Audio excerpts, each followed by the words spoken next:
It's now official. C.J. Stroud will start the opener for Ohio State at quarterback at Minnesota. Ryan Day made the announcement on Saturday. C.J. Stroud has played the best, according to Ryan Day, and it is no surprise that he has won the starting job at Ohio State. He has, in quotes, the most experience. He ran for a touchdown against Michigan State from 48 yards out. He's taken the most snaps in 3 football games last season. They were not necessarily meaningful snaps, although he did have to come into the college football playoff game against Clemson when Justin Fields was shaken up for 1 snap. C.J. Stroud won the job.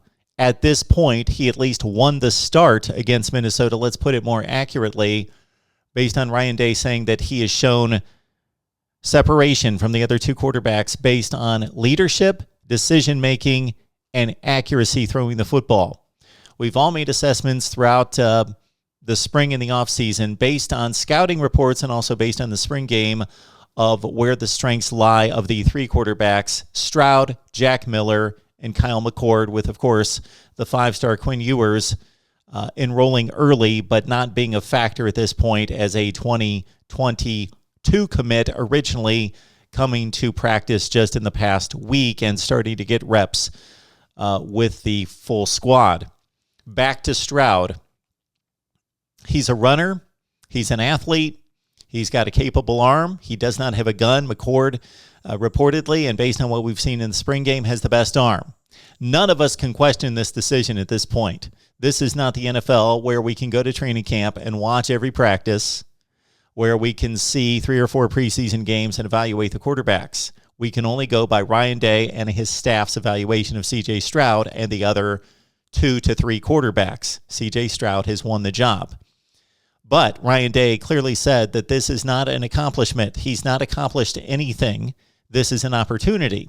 So he's earned the opportunity, but the next question is a question that Ohio State fans would not want to see answered or have be answered is, how secure is this job?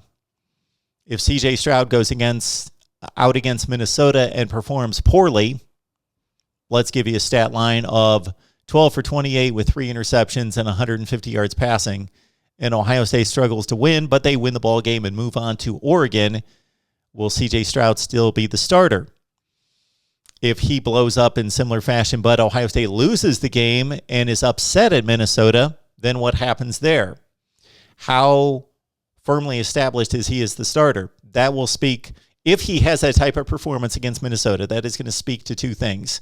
That is going to speak to the evaluation of him separating from the rest of the field during August, but it's also going to speak to the capabilities and the readiness, the preparedness of Jack Miller, and most likely Kyle McCord would be that second quarterback. We don't know. That was not addressed by Ryan Day, that if something happens to C.J. Stroud, whether that be poor performance or an injury against Minnesota, who is the backup quarterback?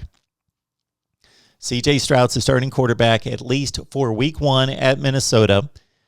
How securely is he the starting quarterback? That will be interesting to see if it comes to that.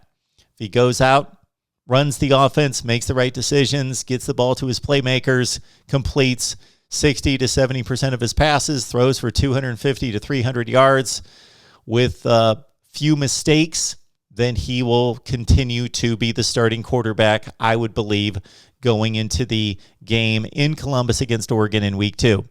Your thoughts about Stroud, Miller, McCord, and even Ewers down in the comment section below. Again, C.J. Stroud's been named the starting quarterback. I can fully support the decision based on everything we've heard, everything we know about the capabilities of the quarterbacks and how they performed. This is not the NFL. It's not up to us to weigh in on the evaluation at this point. We will see how Stroud performs in week 1 in Minnesota.